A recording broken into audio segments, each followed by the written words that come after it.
okay, I could just live in this key all day long. Again, it's hard for me to leave the key of E because it just has so many things about it that I love, just the fullness of it. So before we move on from the key of E, let's look at a few other unique things to the key, things that we can take advantage of. We have our basic E here. Now if we move it up, you ever see that voicing? Where we keep the E in the bass, so we have the E, and then we slide that up and use our index finger. And then we slide that whole shape up again. It's a great thing about guitars is that we can lock into a shape and just move that shape around. So it's E, there's a shape, move it up, and then we do like an E here, and then move it up 2 more frets. And you can keep on going, but it's not used as often. But just that, it's just, again, another thing that we can hang on, allows us to be freed up to sing. Okay, or like an offering. I bring an offering to you. To you, my King, I bring an offering. I bring an offering to you. And sometimes I'll end songs with, here's an E, and we'll play an E too.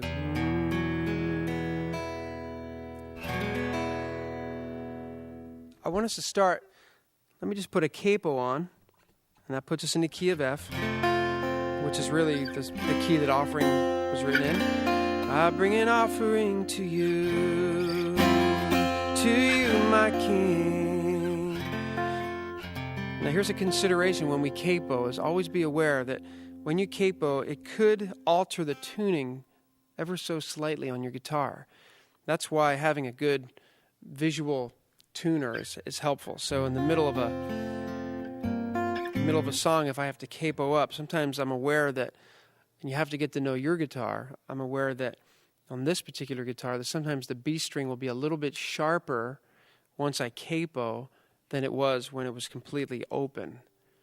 So it's a very subtle thing, but sometimes you just want to be aware of that. And at times I've actually made a slight little adjustment, or I'll quickly turn on the tuner, I'll step on that and I'll just make that slight adjustment visually.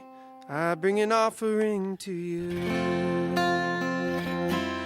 And I just make sure. So get to know your guitar. Get to know the idiosyncrasies of your particular guitar, okay? And capo the 3rd fret. Sometimes the 3rd fret will make the low E a little bit sharp. And you have to make these tiny little adjustments. So pay attention to that. Now let's go back to the key of E. Let's look at a few of the peculiar things about E that we can do. This is an E, and by moving this pinky out, just drop your wrist a little bit. We get this nice E add 9 kind of thing. Just a beautiful mellow chord. And that's an E add 9. So like if we're going to do an E sus, you could do that for an E sus if you want. Or you can just do the standard E sus. Okay. Well, let's look at what we call an E5. Okay. That's an E5 is implying that there's no third, and the third of a chord is what tells you if it's major or minor. So without this, that's the third. So we take that out and look at this voicing. So there's our E5. There's no third there, and it's very. You can play that or play this one up here. It's a nice and very Celtic, very open sounding. Okay. And then we have like an E6. You can always send them.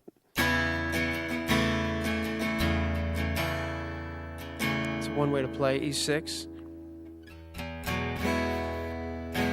Then you have your E major 7, which a lot of times you You can do that, or you can just slide up. I prefer this one. It's like E. And then it's basically an E major 7 sound. It kind of has a sneaking a 9 in there too. All right, let's look at some of these other keys and look at what makes some of these other guitar keys unique and peculiar. Let's look for things that are unique to each key, like the key of D, the key of C, key of A, key of E, key of G. Those are our primary guitar keys.